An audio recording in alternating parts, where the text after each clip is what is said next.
Hello, I'm John Giacomini, Commander of American Legion, Post 1009 of Yorktown. Every year we conduct a 4 chaplains ceremony to honor the brave chaplains of the U.S. Army that were on a U.S. troop ship that was torpedoed in the North Atlantic in 1943. And to continue this, because of the ongoing pandemic, we are creating a video, and we'd like you to see it to keep the public educated about this unbelievable sacrifice of faith and service to this country. And we cannot have the scouts, we cannot have town officials, we cannot have clergy, or even veterans at this affair. But we're creating this that way everyone could still keep this thought alive. Stay healthy, and hopefully we'll all see each other next year.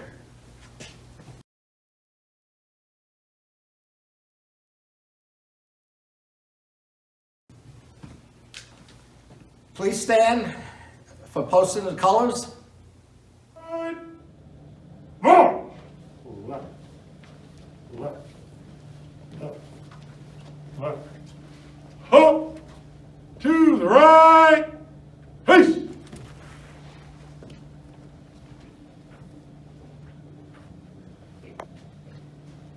Welcome to the 4 chaplain ceremony at the American Legion Hall in Yorktown, New York.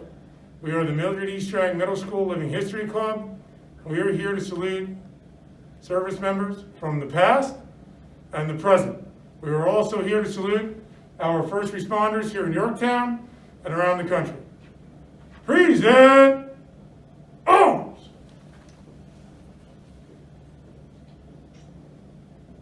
Shoulder arms! For all those men and women who served, we salute you. Thank you. Now we'll have the national anthem by Alyssa Martin.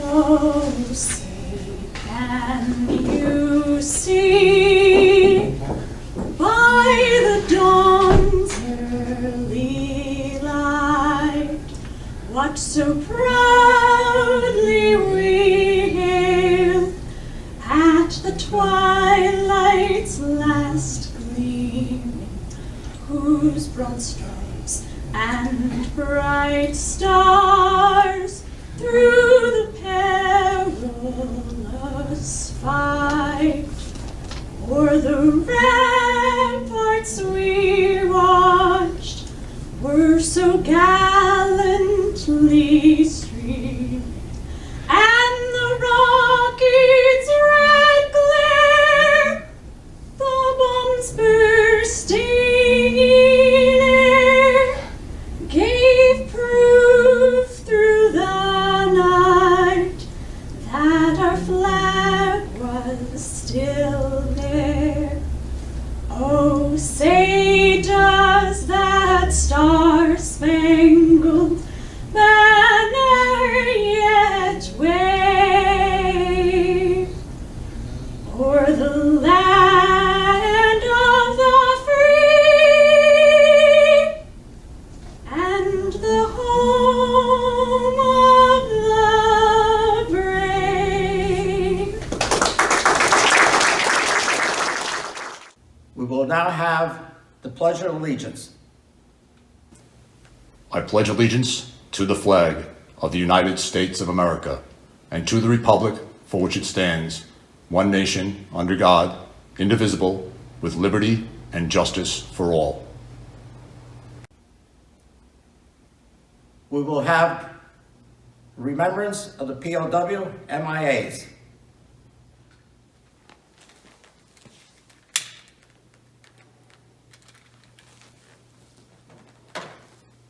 Before we begin our festivities this afternoon, we will recognize our POWs and MIAs. We call your attention to this small table, which occupies a place of honor near the head table. It is set for one, symbolizing the fact that members of our armed forces are missing from our ranks. They are referred to as POWs and MIAs, our comrades in arms. They are unable to be with their loved ones and families today, so we join with them in this humble tribute. This table, set for one, is small, symbolizing the frailty of one prisoner alone against an army of his suppressors. The tablecloth is white, symbolic of the purity of their intentions to respond to their country's call to arms. The single red rose in the vase reminds us of the family and friends of our missing brothers who keep the faith while awaiting their return.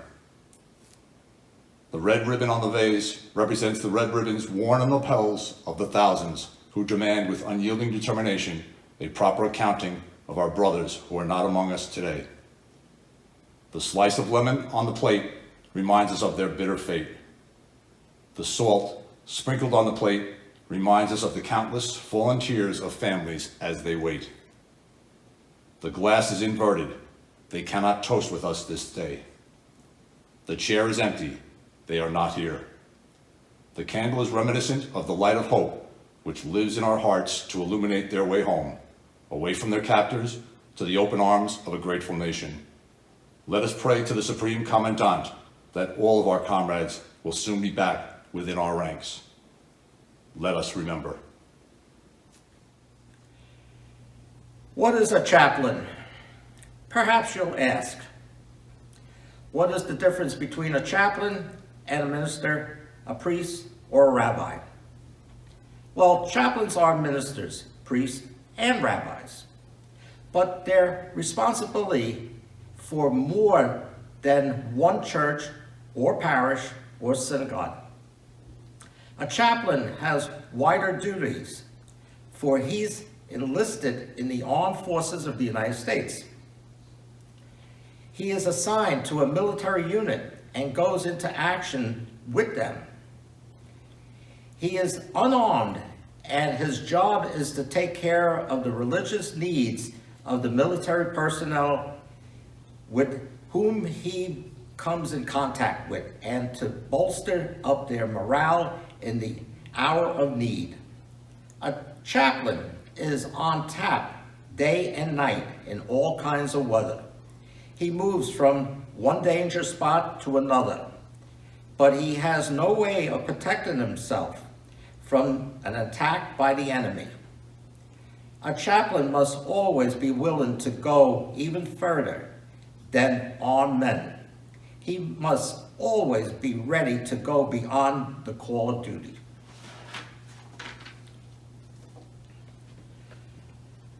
On February 3rd, 1943, the USAT Dorchester was tragically sunk. Of the 902 young men on board, only 230 survived its sinking. Many of those survivors owe their lives to the courage and leadership exhibited by the heroic four chaplains, who, in sacrificing their lives, created a unique legacy of brotherhood. Since 1951, the Chapel of the Four Chaplains has spread the message of interfaith cooperation and selfless service, touching the lives of thousands of people across this great country. There will be thousands of Four Chaplains interfaith memorial services held across the nation on or near February 3rd. This service is a tribute to those courageous chaplains and the 672 brave young men who lost their lives on that fateful night. Further, this service honors all those who have served and whose courage and faith have sustained our country. It is important that we teach our children and youth about this great event and great sacrifices, for they are our future. It is vital for them to understand what selfless service on behalf of others can accomplish. The U.S. Army transport Dorchester was crammed with nearly 1,000 American soldiers, seamen, and civilians as it pulled out of port from St. John's, Newfoundland, on January 29, 1943. Just a few months earlier, she had been a luxury liner that had cruised the East Coast for 16 years. A full load for her in those Haiti days was 341 passengers and crew. Then came the reality of a world at war, and a rebirth as a troop ship. Her days of whisking away the wealthy for fun and diversion were gone for good. The Dorchester, one of 3 ships in the convoy, was moving steadily across the icy waters from Newfoundland towards an American base in Greenland. The convoy was escorted by the Coast Guard cutters Tampa, Escabara, and Comanche. Hans J. Danielson, the ship's captain, was concerned and cautious. Earlier, the cutter Tampa had detected a submarine. The Danielson knew he was in dangerous waters even before he got the alarming information. German U-boats were constantly prowling these vital sea lanes, and several ships had already been blasted and sunk. On the evening of February 2nd, 1943, the Dorchester was now only 150 miles from its destination. But the captain ordered the men to sleep in their clothes and to keep their life jackets on. Many soldiers sleeping deep in the ship's hold discarded the order because of the engine heat. Others ignored it because the life jackets were just uncomfortable. On February 3rd at 12:55 a.m., a periscope broke the chilly Atlantic waters. An officer aboard the German submarine U-223 spotted the Dorchester. The U-boat approached the convoy on the surface, and after identifying and targeting the ship, fired 3 torpedoes. One torpedo struck the starboard side, amidship, far below waterline. The explosion cut all power aboard, including the steam needed for the abandoned ship alarms. Captain Danielson, alerted that the Dorchester was taking on water rapidly, gave the order to abandon ship. In less than 20 minutes, the Dorchester would slip beneath the Atlantic's icy waters. Aboard the Dorchester, panic and chaos had set in. The blast had killed scores of men, and many more were seriously wounded. Others, stunned by the explosion, were groping in the darkness. Those who could rushed topside, where they were confronted first by the blast of icy Arctic air and then by the knowledge that death awaited. Men jumped from the ship into lifeboats, overcrowding them to the point of capsizing. Other rafts tossed into the Atlantic drifted away before the soldiers could get to them. Tragically, the torpedo hit had also knocked out radio contact with the 3 escort ships. The cutter Comanche, however, saw the flash of the explosion and, along with the Escabara, rushed to the rescue of the survivors in the water. Because most of the survivors had been weakened by the extreme cold and faced drowning, the crew of the Escabara tried a new rescue technique involving swimmers in wetsuits who swam to the victims and tied lines to them so that they could be hauled aboard the cutters. Through the pandemonium, 4 Army chaplains brought hope in despair and light in darkness.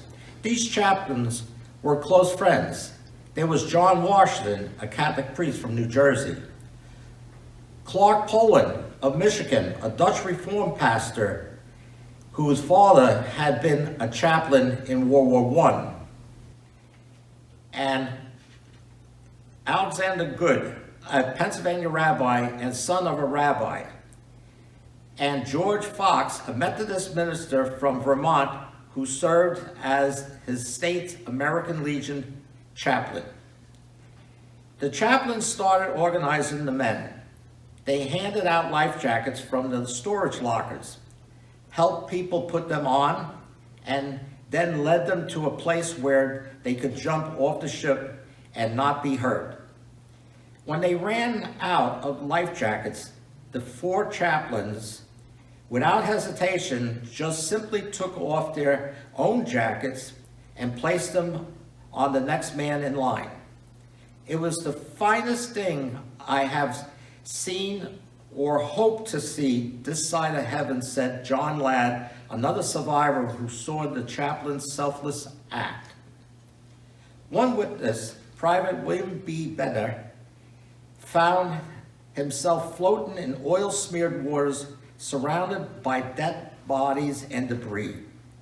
I could hear men crying, pleading, praying, he recalls. I can also hear the chaplains preaching courage. Their voices were the only thing that kept me going. Ladd's response is understandable. The altruistic actions of the 4 chaplains constitute one of the purest spiritual and ethical acts a person can make. As the ship went down, survivors in nearby rafts could see the 4 chaplains, arms linked and braced against the slanting deck.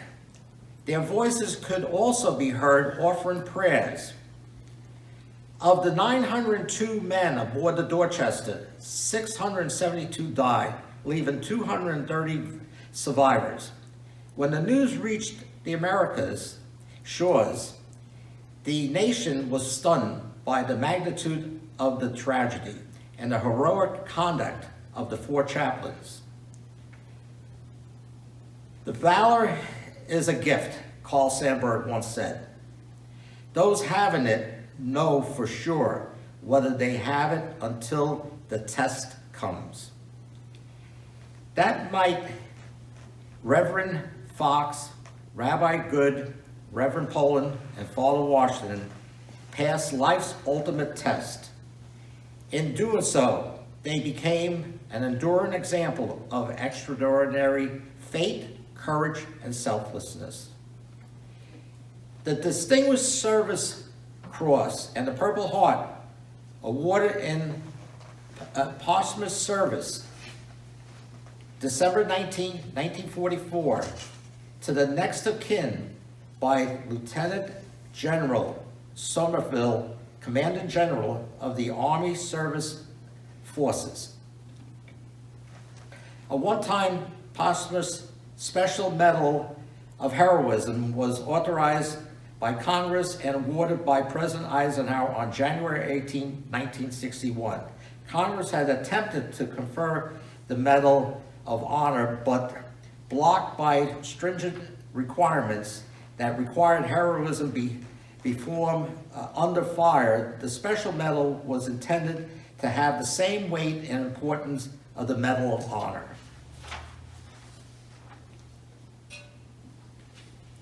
There is a 4 Chaplains monument at Belmont Racetrack in Long Island. There was a U.S. postage stamp that was created for the 4 chaplains.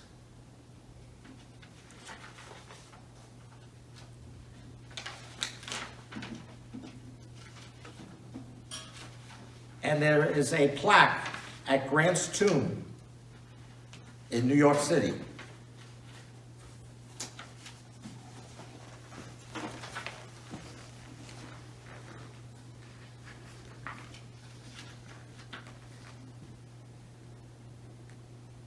At this time, we will have our candle lighting ceremony. There will be a candle lit for each of the 4 chaplains as their biographies are read. A candle will be now lit for Chaplain George Fox, Methodist minister, by Pastor Christopher Chantelow of the Grace Lutheran Church.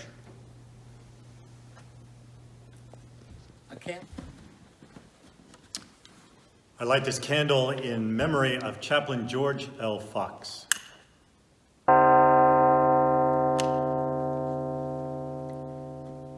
George Fox, the oldest of 4 chaplains, was a Methodist minister. When he grew up, he wanted to be an accountant. Back in 1917, he fibbed about his age so that he could get into the Army during the First World War.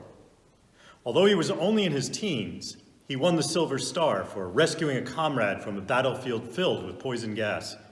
He had no gas mask himself, but he was willing to take a big chance, and he succeeded. Once he was out of the Army, he studied accounting, and he built a fine practice. And then, abruptly, he decided to become a minister. He had a wife and 2 children, but his wife wholeheartedly approved the decision.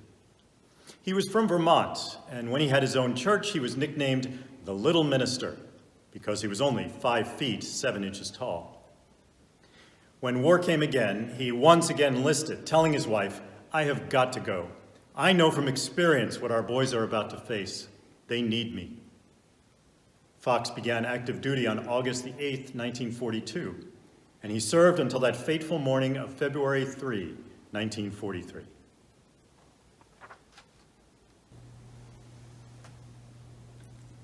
A candle will now be lit for Chaplain Alexander Good by Rabbi Robert Weiner of the Temple Beth Am. I light this candle in memory of Chaplain Alexander Good.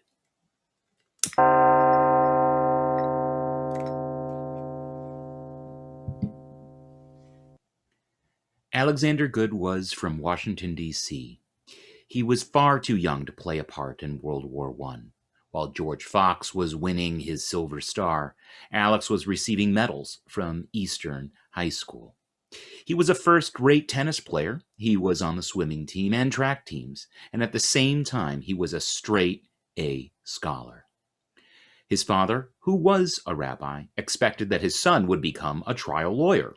He and his wife were astonished, but pleased, when Alex decided to follow in his father's footsteps. Alex was always a hail fellow well met. And like Johnny Washington, he was extremely popular. He was full of surprises. His decision to be a rabbi wasn't the only one. After he got his synagogue, he told his wife, who had been his childhood sweetheart, "I want to continue my education." So, for 3 long years, he drove 40 miles a day to Johns Hopkins University to study. He wasn't satisfied until he'd won his degree, a PhD in Oriental languages. Alex had 1 child, a daughter, who adored him, but neither his wife nor his child could keep him from becoming a chaplain. They didn't even try, and their pride in him was greater than it had ever been. A candle will be now lit for Chaplain Clark Poland, Dutch Reform Minister, by Pastor Dan O'Brien of the Calvary Bible Church. I light this candle in memory of Chaplain Clark Poling.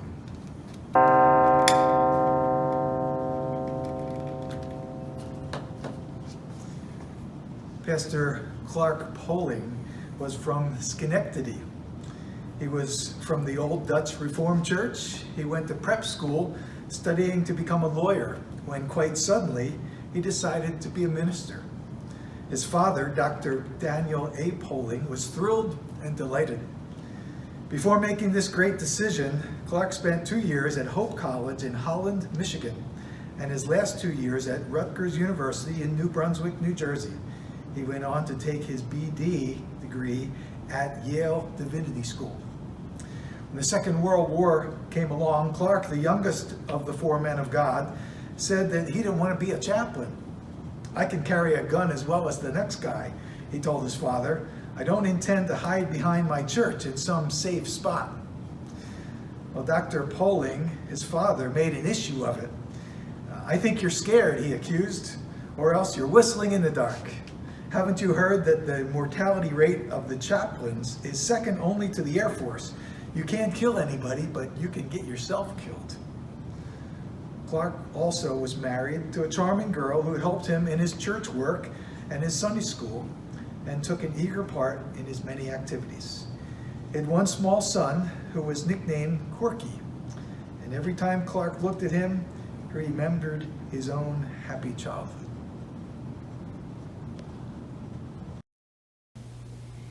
A candle will be lit for Chaplain John Washington, a Catholic priest, by Monsignor Joseph Giandorco, St. Pat's Roman Catholic Church. Today is February 3rd, 2021. I light this candle in memory of Chaplain John P. Washington.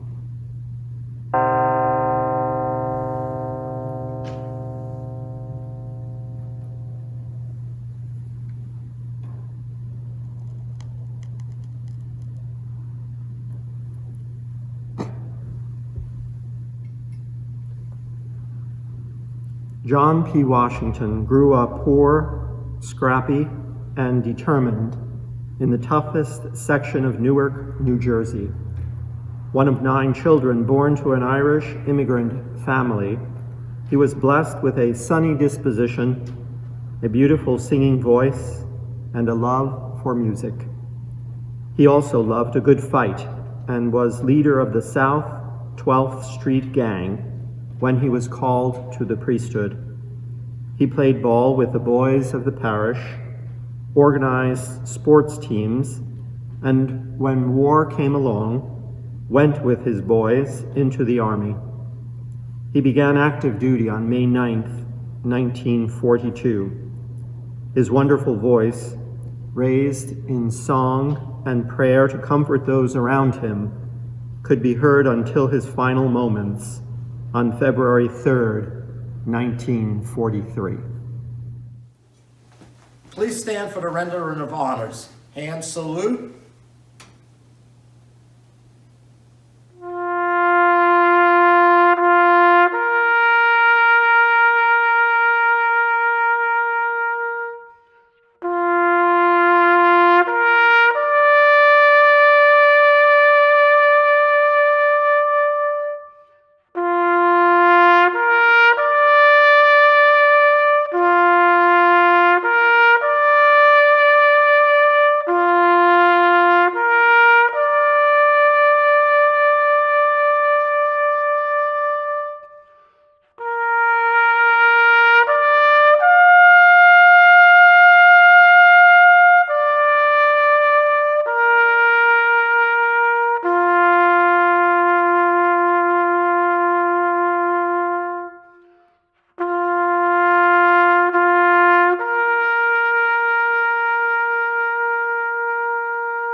Two.